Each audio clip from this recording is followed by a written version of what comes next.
You're watching our continuous coverage here from the World Economic Forum in Davos, and joining us now is the man who heads IKEA globally, Jesper Brodin. Always a pleasure. Thanks very much for joining us on CNBC TV 18. Let me start by talking to you about India. The first store opened in Hyderabad. The honeymoon period continues? Well, yes, I think we are in a little bit of a honeymoon, to be honest, because we have dreamt about opening India for so many years, so it was just lovely to finally be able to bring IKEA to India. So as I shared with you, we don't call it Hyderabad, we call it Hyderagud. Hyderagud. Yes, since the opening. Okay, but what's the experience been like since you opened, both in terms of sales, in terms of being able to get the IKEA brand going in India? What's that experience been like?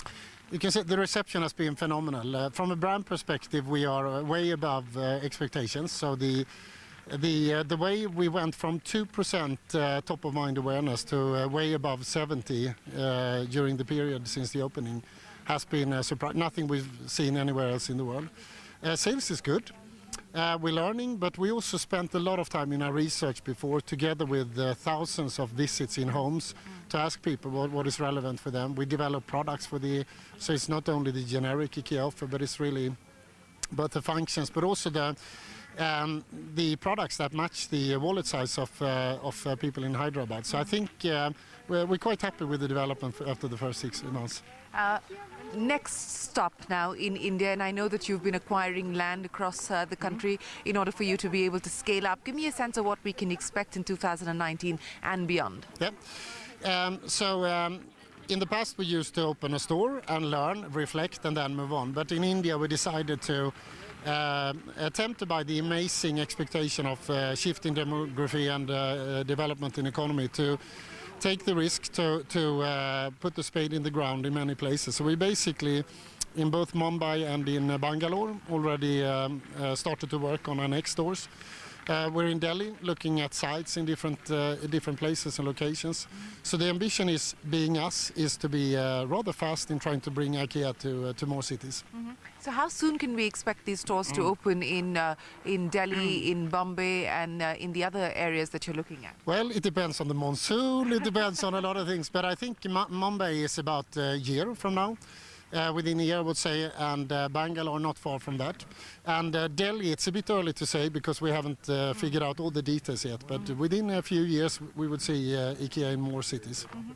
What's the plan as far as sourcing is concerned? And I know that you have been sourcing from India even before IKEA set up shop, but now that you have set up shop in India, what does that mean in terms of sourcing and the way that you change that? Yeah, we have been a part of the Indian development for many years, and what is unique for us in India is that we basically, if you scrutinize us, we are active in all parts of the demography, both with IKEA Foundation for the most needing. We are very active into women empowerment projects. We work with Disha, and all the way to social entrepreneurs, all the way to production in different categories. Predominantly, IKEA has been active in the textile segment based on the strengths in India. As we have already opened, we have now stepped into food from necessity, and we're looking into more categories of production as well. And you know, in one way we are quite confident in the plans we have.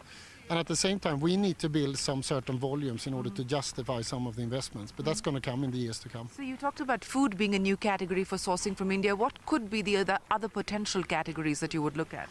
So different types of furniture, in particular the bulky furniture, is already in our plans and partly up and running. Sofas, mattresses, these type of products doesn't make sense to transport a long distance. So it's depending on categories, there will be some natural choices for us to get moving. You know, digital push, and that's what we're seeing for IKEA globally. What is that going to mean in terms of you perhaps working with more Indian IT vendors, and what about digitalization within the Indian market as well? Well, the development curve right now in India is fascinating. So we are humble, and we are very curious also to see how India can help us develop a business model. We're convinced that the adaptation to e-commerce and the combination of using online and the physical experience is something already today the Indian consumers are expecting.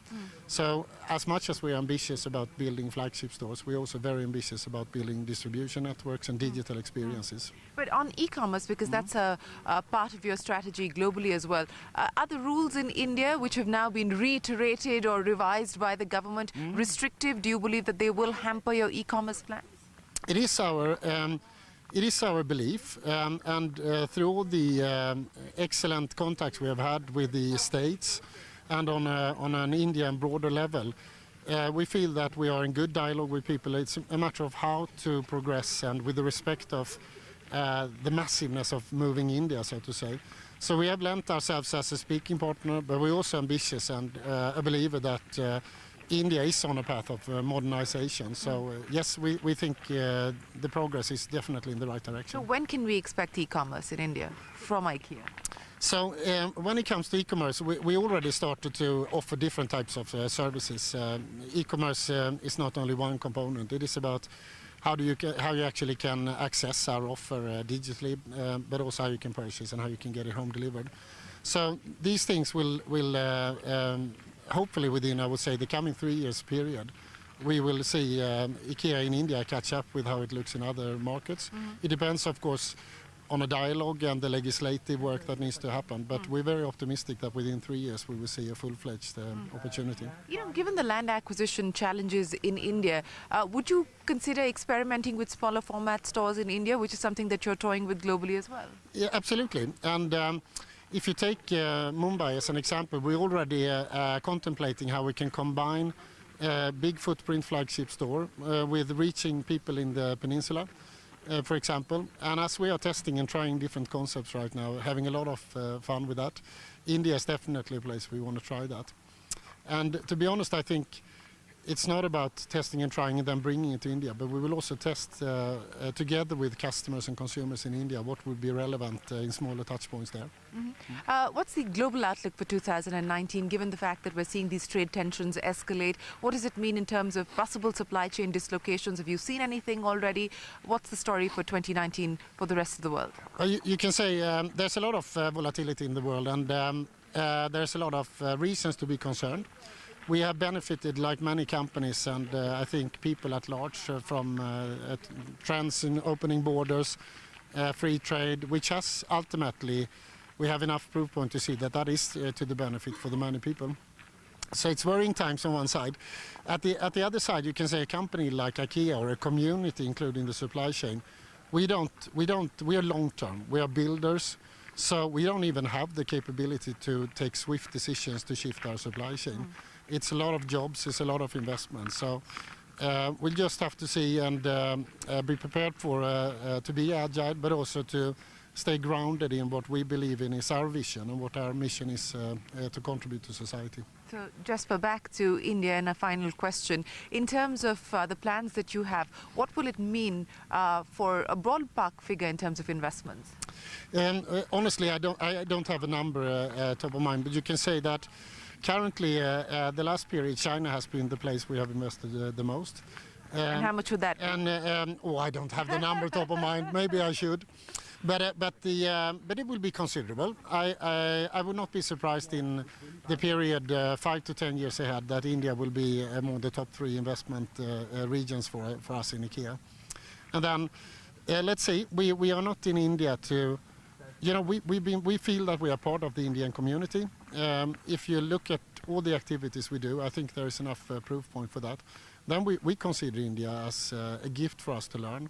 Not a lot of people know, but India has taught us the recent years what the true meaning of quality, based on humidity, a lot of requirements in life at home. We actually had to improve the whole quality of IKEA. So. We place us as very humble, and we think that India is a place to develop, not only to implement. Well, Jesper Brodin, thanks very much for joining us here on CNBC TV 18. We wish you the very best of luck with IKEA in India, and thanks for your time.